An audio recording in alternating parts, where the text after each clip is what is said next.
April 19, 1943. A railway crossing outside the Belgian village of Boortmeerbeek. 3 young men in dark coats kneel in the gravel beside the tracks. Between them, a storm lantern wrapped in red tissue paper glows like a wound in the night.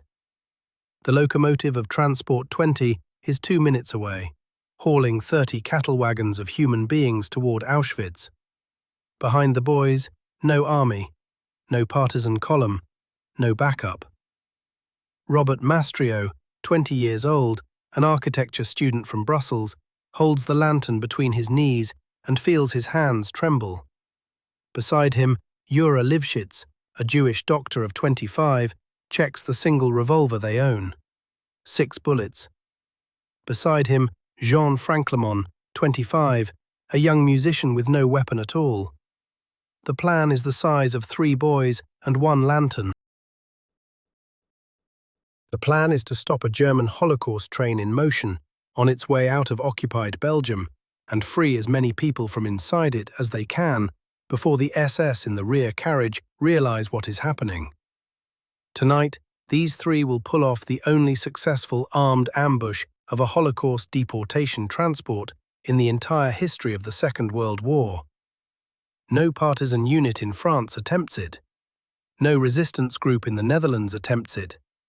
The Polish underground, the Czech underground, the Soviet partisans, none of them stop a train bound for the camps. Only these 3.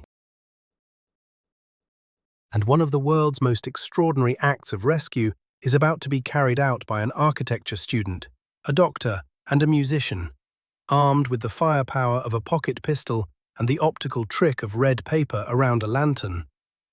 Why does a 20-year-old student decide to do something the rest of occupied Europe will not do?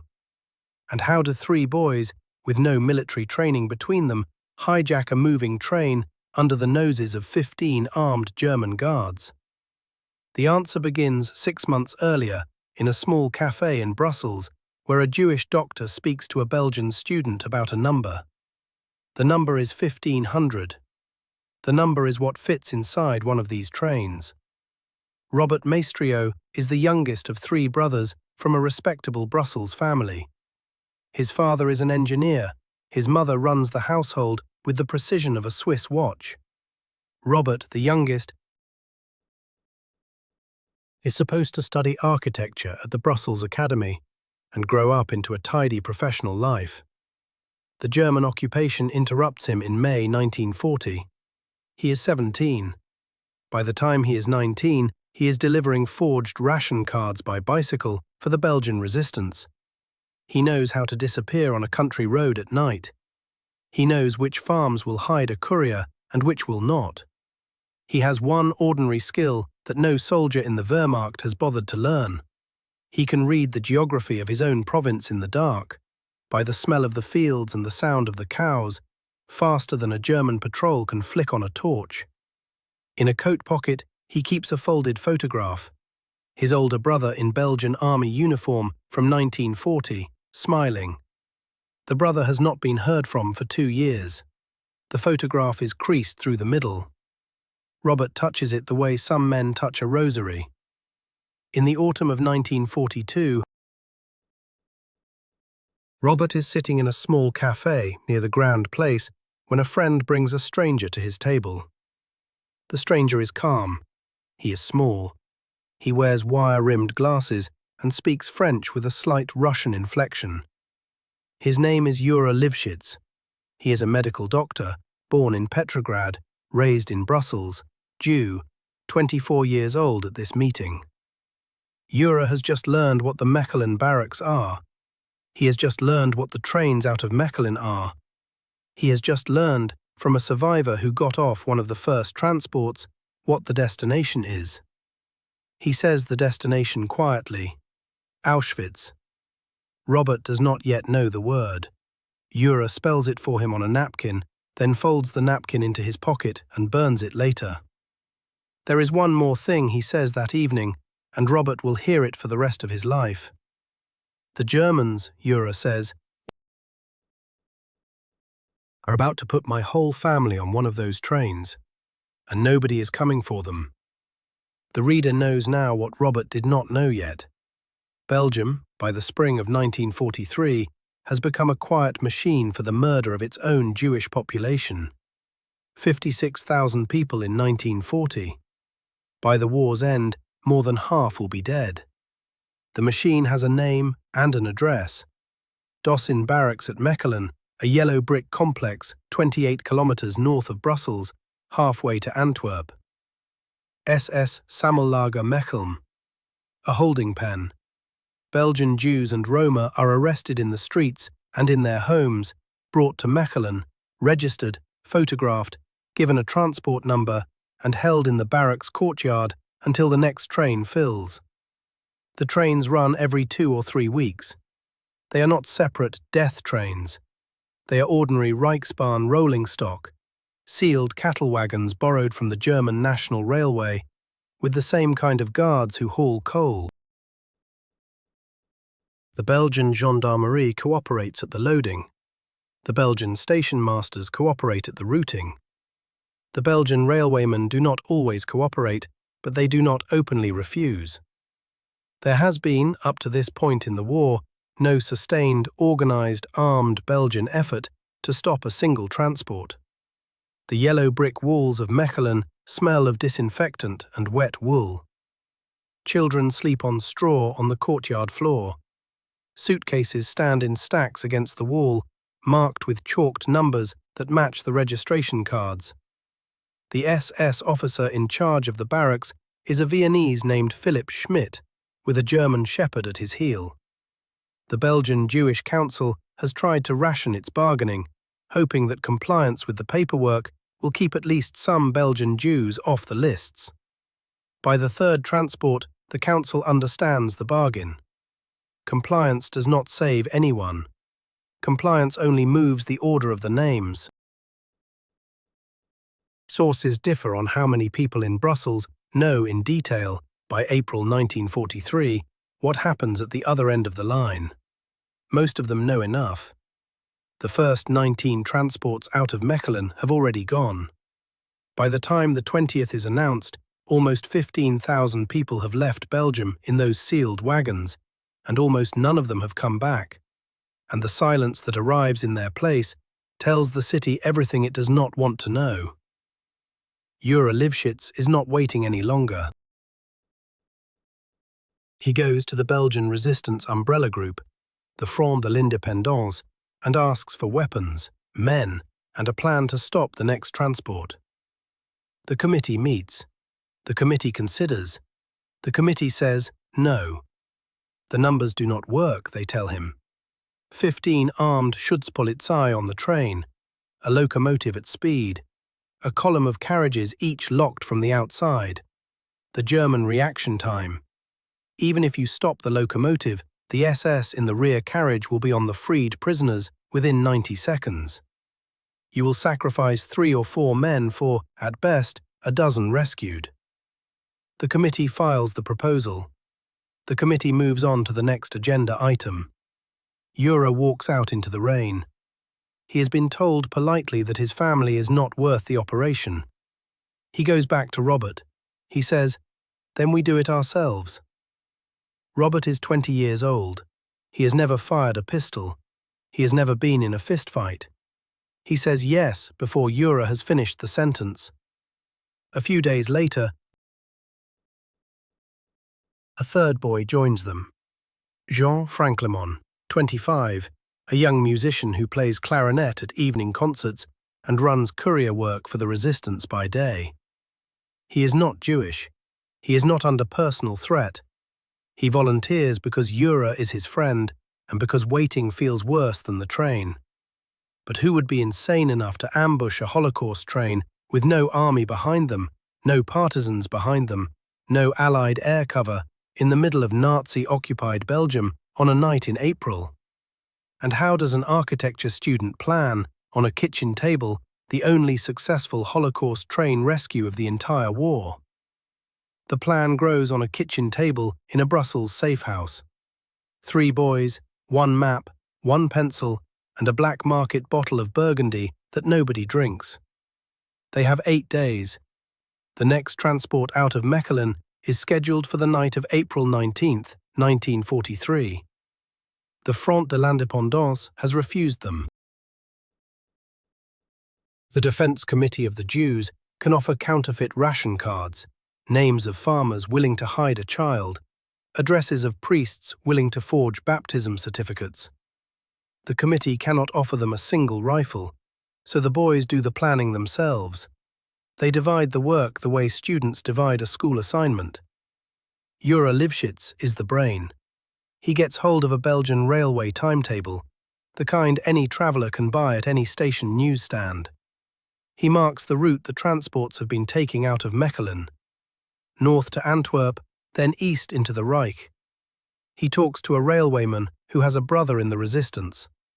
The railwayman, who has lived with the route since he was a boy, points at a specific kilometre stretch between Boortmeerbeek and Hacht. Flat fields, a level crossing, a place where the locomotive must slow to 30 kilometres an hour because of a curve and a culvert. He says, if you ever wanted to stop one of those trains, that is where you would do it. He says it the way a man warns his son not to swim in the river.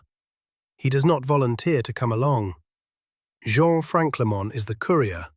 He spends 3 days bicycling between safe houses, collecting wire cutters from a Brussels locksmith, tying them in a handkerchief in his coat pocket, picking up a small canvas satchel with cash for the freed prisoners.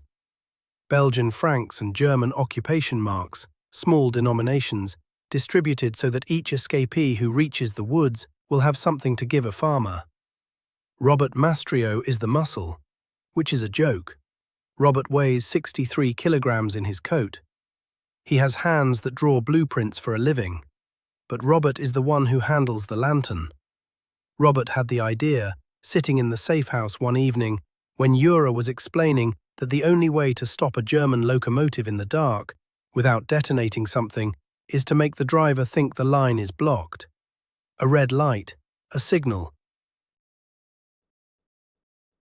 A railway danger lamp in the middle of the track, where the engineer expects to see one only at a station or a marshalling yard. Robert turns to him and says quietly, I have a storm lantern at home, and I have red tissue paper, the kind we used to wrap Christmas oranges before the war. Jura stares at him, then says, that might actually work. They test the lantern in the safe house cellar. Robert wraps the glass in 2 layers of red paper, tying it with butcher's twine. He lights the wick. The flame turns the colour of a slow wound.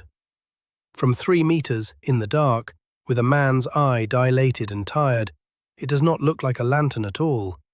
It looks like a railway warning signal, the kind that says, stop, the line ahead is closed. Now they have 1 weapon and 1 optical illusion. For the firearm, Jura goes to an underground contact who handles a small stash for the communist resistance in Brussels.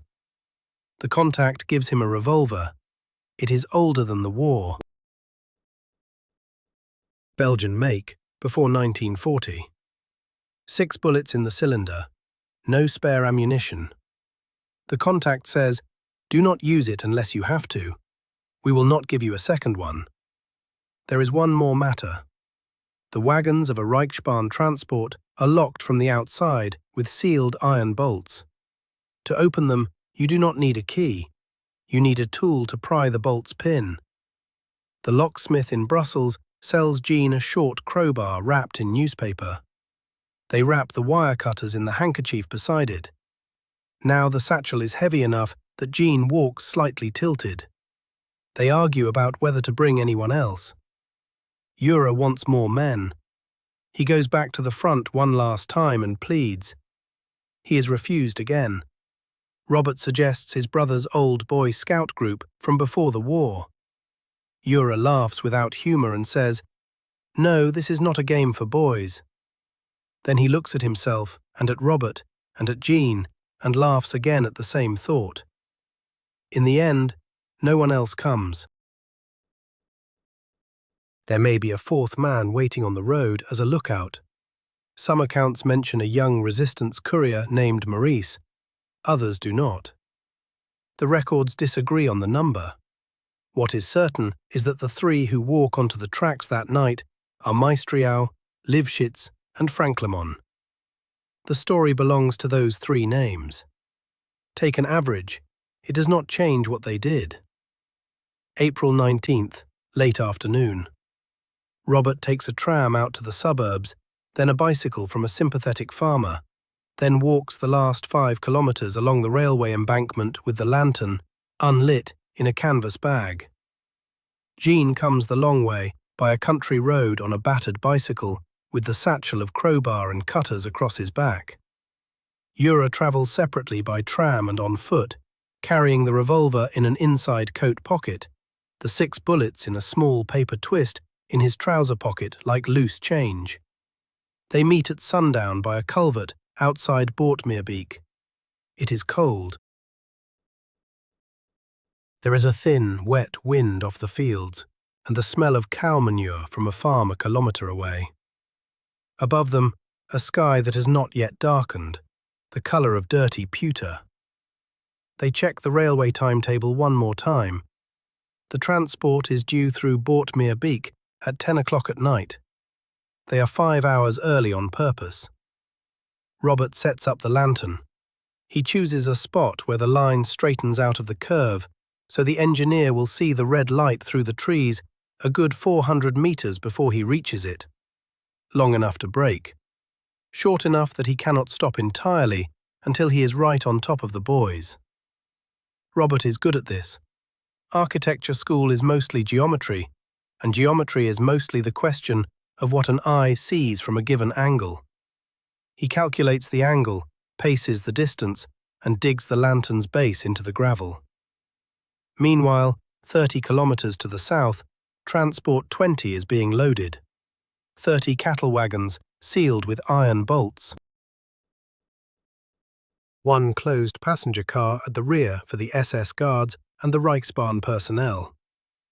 15 Schutzpolizei from the police battalion stationed in Belgium. The transport carries 1,631 human beings. 262 of them are children. The youngest is a girl of 7 months. The oldest is a man of 90. The Belgian Jewish Council, when it presented its lists of names that morning, asked once again whether the destination really was a labour camp. The German official did not answer. Inside Mechelen, the prisoners are marched to the trains under floodlights and a light rain. The straw on the wagon floor is fresh. There is 1 bucket per wagon for sanitation and 1 bucket of water. The doors close. The iron bolts slide home. The locomotive whistles. Transport 20 rolls north out of Mechelen at 7:30 in the evening. Inside one of the wagons, a young Jewish couple sit on the straw next to their 7-year-old daughter. The mother has stitched her husband's belt buckle into the lining of the child's coat because she has heard that small things made of metal can be traded for bread. She does not yet know that 2 of her cousins, in another wagon further down the train, are carrying a small handsaw, smuggled in by a Belgian gendarme who was not as cooperative as his uniform suggested. The handsaw has been working at the wooden floor of that wagon since the moment the doors closed. She does not yet know about 3 boys waiting up the line with a red lantern. Before we see what these 3 actually do when the locomotive comes around the curve, a quick pause for the channel. If this story is keeping you in your chair, subscribe. It tells the algorithm to send the next one to more people who deserve to hear it. Now the lantern is lit. Robert strikes a match at 9:30 and touches the wick of the storm lantern. The wick catches, the paper glows, and a small, wet red disc appears in the night above the rails. Ura stands 6 meters back in the shadow of a willow, the revolver out of his pocket now, the 6 bullets seated in the cylinder. Jean stands on the opposite side of the track with the crowbar and the wire cutters. The plan, in its final form, is brutally simple. Robert stops the train with the lantern. Ura fires the pistol in the air, at the locomotive, to make the engineer believe he is facing an armed unit. Jean and Robert run along the wagons, prying open as many as they can before the SS in the rear carriage works out what is happening and reaches them. They estimate 90 seconds, maybe 2 minutes if they are lucky. After that, the SS will be on them. At 10 minutes to 10, they hear it. The faint pulse of a locomotive in the distance, climbing through the night out of Mechelen. The rails under their boots begin to hum. Robert stares at the lantern. He cannot remember if he has eaten today. He thinks about his brother, whose photograph is still folded in his pocket. He thinks about Ura's family, who he has never met, who are perhaps in one of the wagons coming toward him right now, perhaps not. He does not know. How does a 20-year-old architecture student stop a German locomotive at 10 o'clock at night with nothing but a lantern wrapped in Christmas paper? And what happens in the 90 seconds after the brakes lock, before the SS reaches the freed wagons with their rifles already up? The locomotive comes around the curve at 10:04. Its single white headlight cuts the dark and finds the lantern. The engineer sees the red disc in the middle of the line and does what any engineer in any country in the world has been trained to do. He throws the brake. Sparks fountain from under the wheels. Steel screams.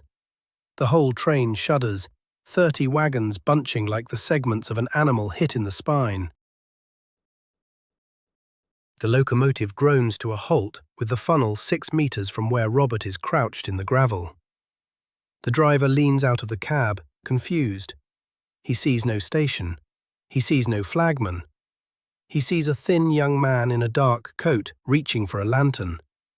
Ura fires the first bullet. It goes into the air above the cab. The shot is enormous in the cold night. The driver disappears back into the locomotive and locks the door. Robert runs. The lantern is still burning in his hand. He sprints down the length of the wagons, counting in his head, looking for the bolts. Behind him, Jean Franclemont is running the other way down the train with the crowbar. They have agreed that Jean will open one wagon, Robert another. Ura will cover them with the pistol from the middle. The first wagon Robert reaches is locked tight.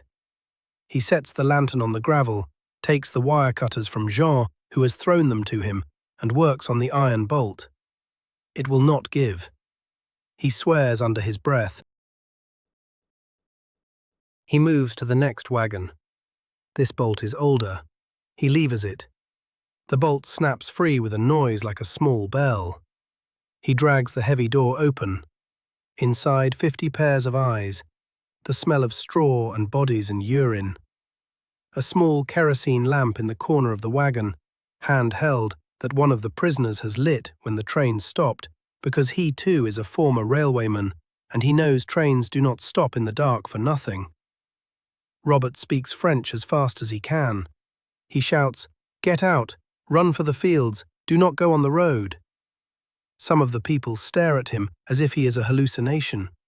Others move. A young man in a brown coat is the first out. He helps an older woman down. Behind them, others spill into the gravel, blinking, stumbling, some of them shoeless. One man simply sits in the wagon doorway and refuses to move. Sources differ on why. Some say he was paralyzed by the suddenness of it. Some say he had relatives still locked in the wagons further down and did not want to leave them. There is no time to ask. Jean is 2 wagons down.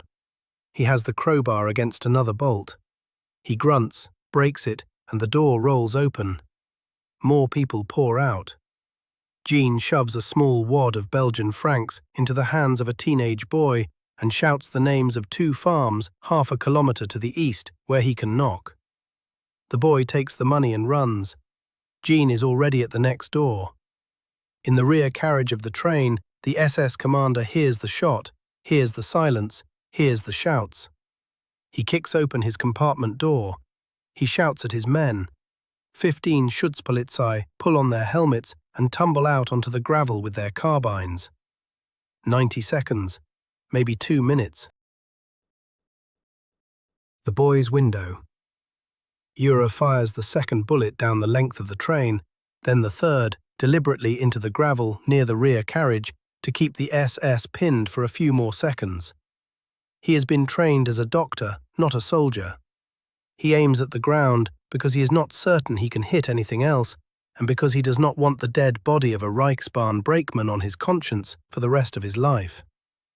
The bullets crack and ricochet. The SS men go flat on the gravel for 10 precious seconds before they realize the fire is coming from a single weapon. Then the night turns into a gunfight. The Schutzpolizei begin firing wild bursts in both directions along the train. One bullet hits the side of a wagon 2 meters from Robert's head and splinters the wood. Robert grabs the lantern, smashes it against the gravel to put out the light, and runs. Jean is already running. Ura fires the 4th bullet, the 5th, the 6th, then drops the empty revolver into a ditch because a Belgian carrying a Belgian revolver in 1943 is a man who will be shot at a checkpoint inside the hour. People are jumping, not just from the wagons the boys opened. All along the train, in the chaos and confusion, prisoners in other wagons hear the shooting and understand what is happening. The young couple in one wagon push their 7-year-old daughter through a gap in the floor and crawl after her into the dark beneath the carriage. The 2 cousins with the smuggled handsaw, 2 wagons down, finish their hole and start dropping people through it into the ditch beside the rails. A man in another wagon hammers his way through a ventilation grill with his bare hands.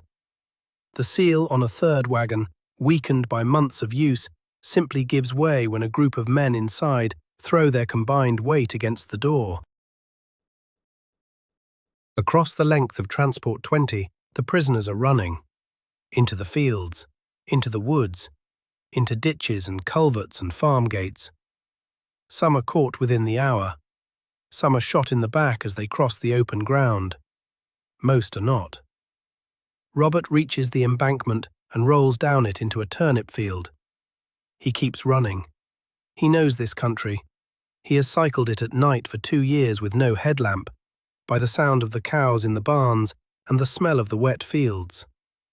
Now he runs the same way. A Belgian patrol on a country road would be lucky to find him.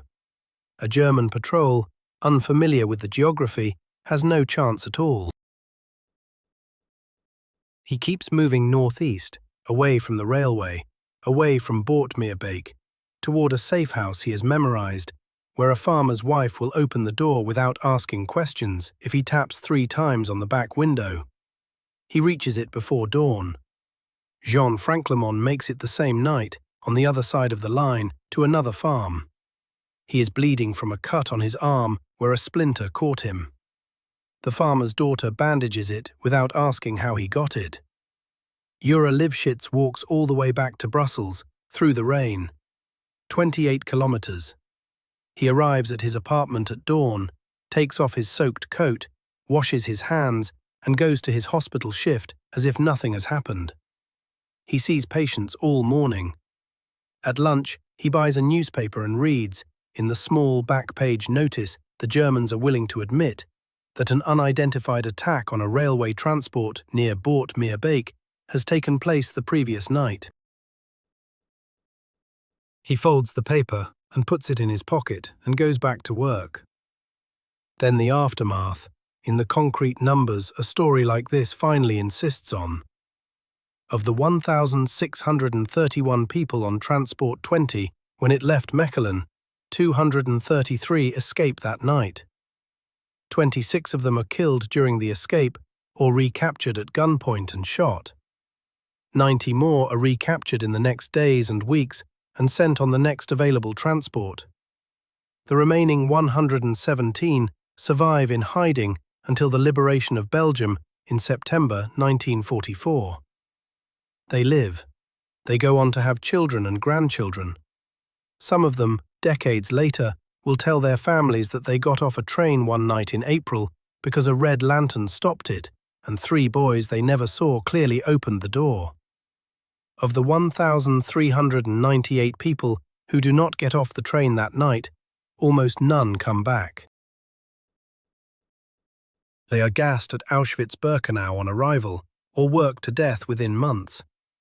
The young couple with the 7-year-old daughter, the ones who pushed their child through the floor, the child survives the night, hidden by a railwayman in his coal shed. The parents are caught in the morning by a Belgian collaborator who recognizes them. They are put on Transport 21 4 weeks later. Neither comes back. The Germans never identify the 3 attackers. The Belgian SS spends the rest of the year hunting partisans on the wrong leads. Robert Maestrio continues to run forged papers and to courier escapees. He is arrested 14 months later, in 1944, for a different resistance operation altogether. He survives 10 months in the Buchenwald concentration camp and is liberated by the Americans in 1945 at 52 kilograms.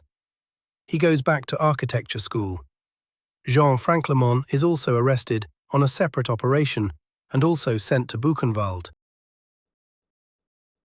He survives. Jura Lifshitz is arrested in June 1943 on the betrayal of an informer. He is sentenced to death. He escapes from custody once, dressed in a guard's uniform he has stolen, and rejoins the resistance. He is rearrested. He is executed by firing squad at the National Shooting Range in Brussels in February 1944. He is 26 years old.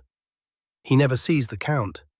He never learns that 117 people, alive in 1945 and afterwards, owed their lives to the night he stood in a field with a doctor's hands and 6 bullets and made a German train believe it was facing an army. In Robert Maestrio's coat pocket, when the Americans pulled him out of Buchenwald in the spring of 1945, was the photograph of his older brother in a Belgian army uniform from 1940. The photograph was no longer creased through the middle. It was crumpled, soft from constant handling, almost transparent at the corners. The brother had been killed at a labor camp in Silesia in 1943, around the time Robert was lighting a storm lantern beside the rails at Boortmeerbeek. Robert kept the photograph for the rest of his life. Some acts of resistance need an army. Some need an empire of intelligence and bombs, and some, sometimes, need only 3 young men, 1 pistol, and the willingness to do something the entire continent has decided is impossible. The 20th convoy was the only Holocaust deportation train in all of occupied Europe that armed civilians ever stopped. Robert Maestrio died in 2008 at the age of 87. Jean Franclemont died in 1977. Jura Lifshitz died in front of a firing squad in 1944, his hands cuffed behind him, refusing the blindfold. Their names are inscribed on a small stone monument beside the railway line near Boortmeerbeek today. Trains still pass it. Most passengers never look up. If this one stayed with you, there are more on the channel. Subscribe if you want the next one delivered when it lands.